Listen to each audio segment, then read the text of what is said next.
How many of you heard that story before? Anybody? How many of you it's like a totally new story you've never heard before? I was hoping that in this series we would do some familiar ones and some unfamiliar ones, and this is one that typically has been, there it is, unfamiliar. But I want to get your response to that reading in just a second. Before we do that, I did forget something. In that whole string of announcements, I forgot one. And that is we've got something really exciting planned on the last Sunday of November. So post-Thanksgiving, last Sunday of November, right before Advent. It's also around the time of World AIDS Day, which is a day of celebrating the progress that's been made and also realizing there's still a lot of work to be done when it comes to the issue of HIV/AIDS in the world, especially the developing world, especially in sub-Saharan Africa. And we do work with the One campaign here, and we've also done work with Bloodwater. And we're going to do a Sunday where we bring in, how many of you, you may have been here before when you was here, but how many of you know the band Jars of Clay? Anybody know the band Jars of Clay? So Dan Hasseltine, the lead singer for the band, is a friend of ours, and he's going to be here, and he's going to do help lead music that Sunday. So they'll do some Jar songs. Wade and Moksha, who are part of our community here, Hudos, they're going to do some songs. And then Scoggins from the One campaign will be here. And so Scoggins, Dan, and I are going to have a conversation about the work that's being done in the world and how we can be a part of it. So it's going to be a really, really fun Sunday. And it's going to be awesome to have Dan back here, right? I mean, how many of you were here when he was here before?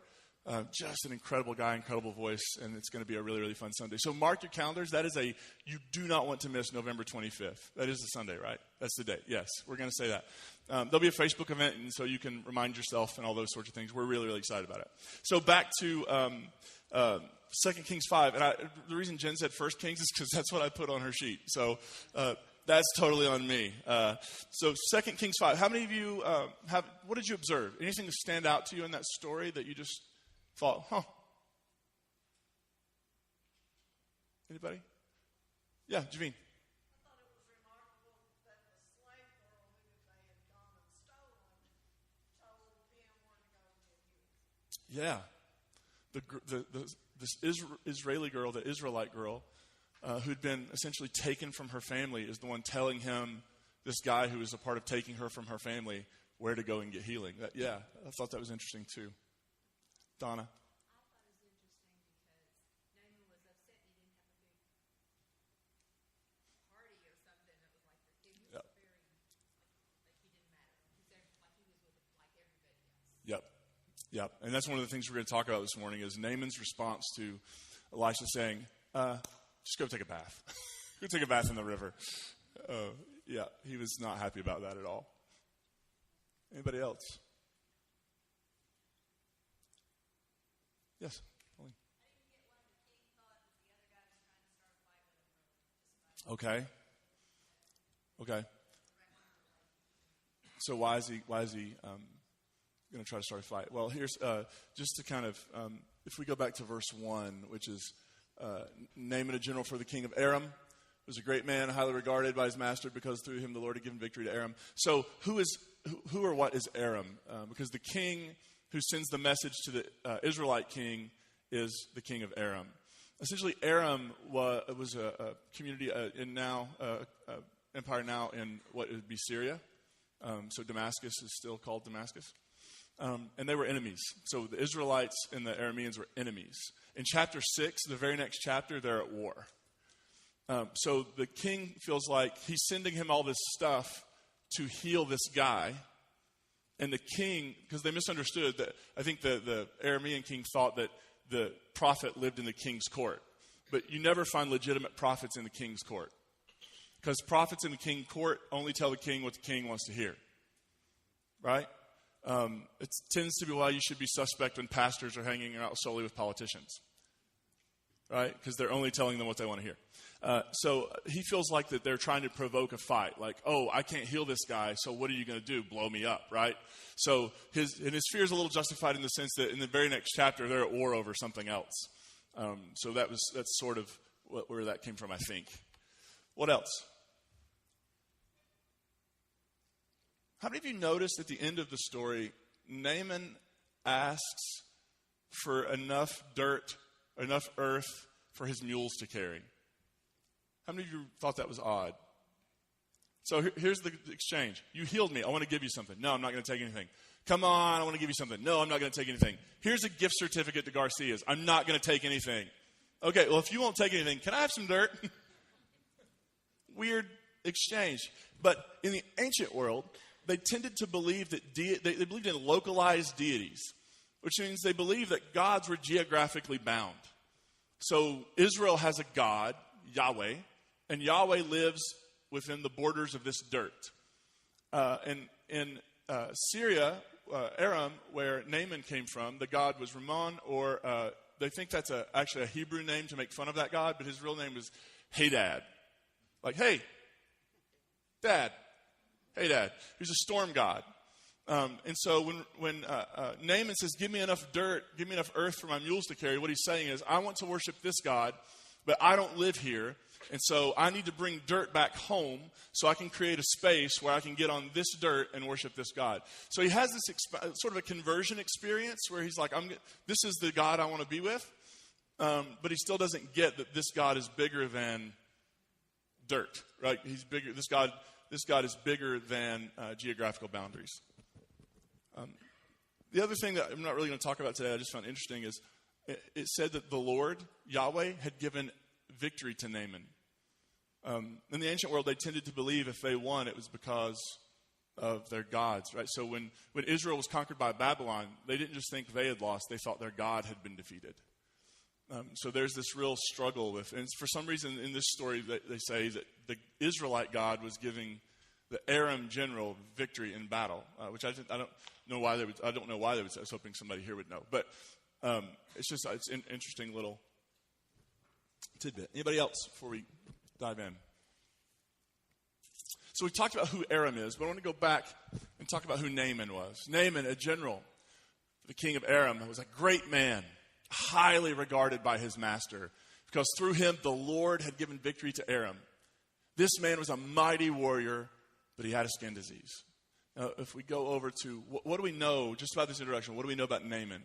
We know that Naaman was a great man. In Hebrew, it's the phrase, Ish Gadol. Let me hear you say, Ish Gadol. That's right. Next time you want to call somebody great, you just say that. Ish is man, Isha is woman, and then Gadol means great. And this had the idea of he's a prominent person, right? He was respected. He was revered. He was known as somebody who had gotten the job done. He was a great, great man. He was highly regarded. It means he was somebody that everybody respected and looked up to in a certain sense of the word. He was a mighty warrior. He won many battles for Aram. He also had a skin disease. And what it literally says in Hebrew is that he was a Mazorah. And a Mazorah means one who is diseased. Can you imagine having to break that out at every party you go to? I'm Naaman. I'm an Ish Gadol. I'm highly regarded, mighty warrior, and I'm one who is diseased. Like, that is an immediate record-scratching, like, oh, okay. This time of year, when you're around somebody who's got runny nose and they're sneezing, like, what's your initial response? Run away, because they're going to turn you into a zombie, right? Like, that's the appropriate response. And Naaman is this person who, he's got a skin disease. Now, it seems scholars talk about this, like maybe it wasn't as severe. And the phrase leprosy often got used in older translations, but what the Bible means by leprosy is like a series of diseases. It could be any one of them, whereas in today, when we say leprosy today, it's a condition. It's called Hansen's disease. So that's different than what the Bible's talking about. And whatever his specific case was, it likely wasn't contagious, people think, because he was allowed to be around people. And usually lepers, somebody who had this skin disease that was contagious, had to stand at the edge of this town, and anytime somebody got near them, they had to scream unclean at the top of their lungs, which really affect your date card on Saturday night. And he didn't have that sort of thing going on. So Naaman has a skin disease. He wants to get rid of it. Naaman arrived with his horses. He's going to Elisha's house. He stopped at the door of Elisha's house. Elisha sent out a messenger who said, go and wash 7 times in the Jordan, then your skin will be restored and become clean. But Naaman went away in anger. He said, I thought for sure that he'd come out, stand and call in the name of the Lord his God, wave his hand over the bad spot and cure the skin disease. Aren't the rivers in Damascus, the Abana and Farfar, whatever that word is, better than all of Israel's waters? Couldn't I wash in them and get clean? So he turned away and proceeded to leave in anger. What an interesting. He goes to the house of the prophet, and the prophet doesn't even come out. He sends a servant and says, go wash 7 times in the Jordan and you'll be clean. And Naaman's furious. Why is he furious? What did he want? I can put it like this. If I can get this to work.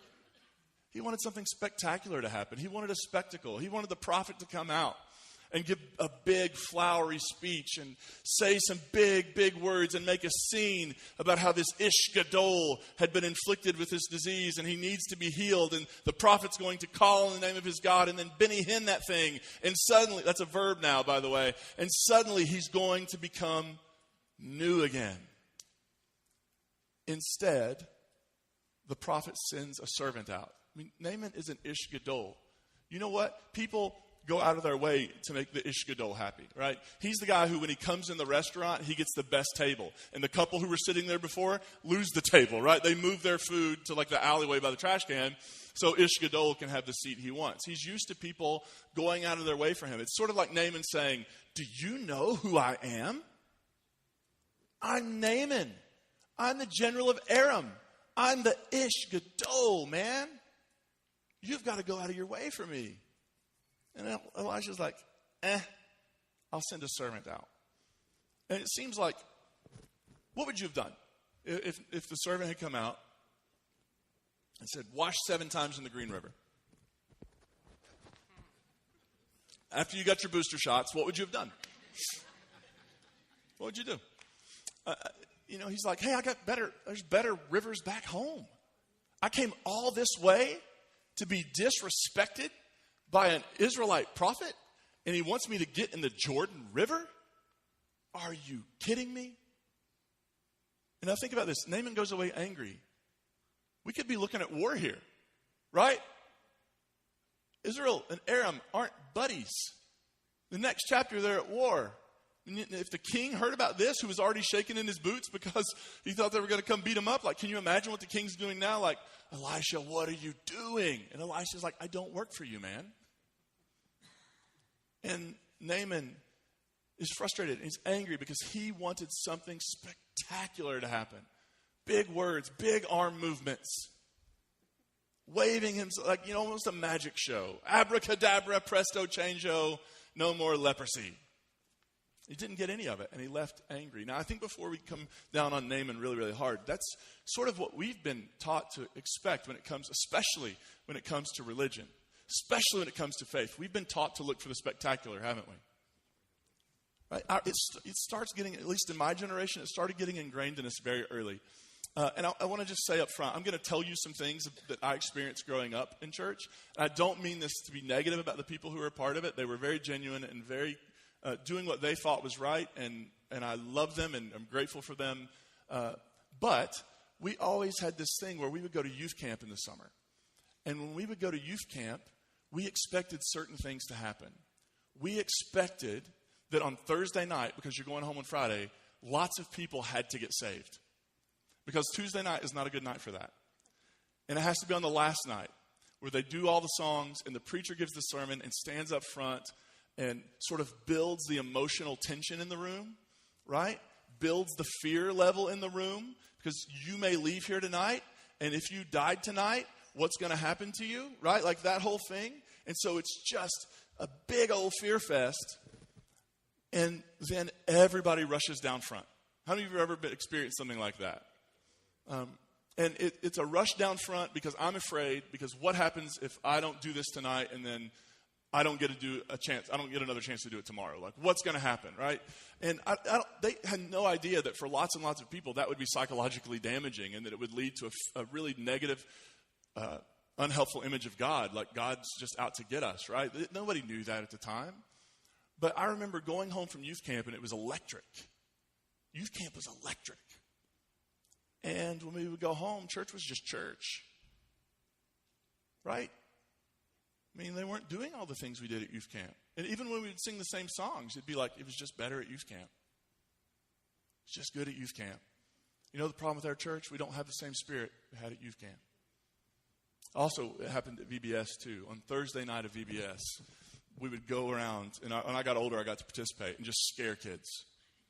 You know what I mean? Like Thursday night, like it's the last night of EBS. Tomorrow night's the awards ceremony. You do not want to go to the awards ceremony smelling like smoke because you're going to hell.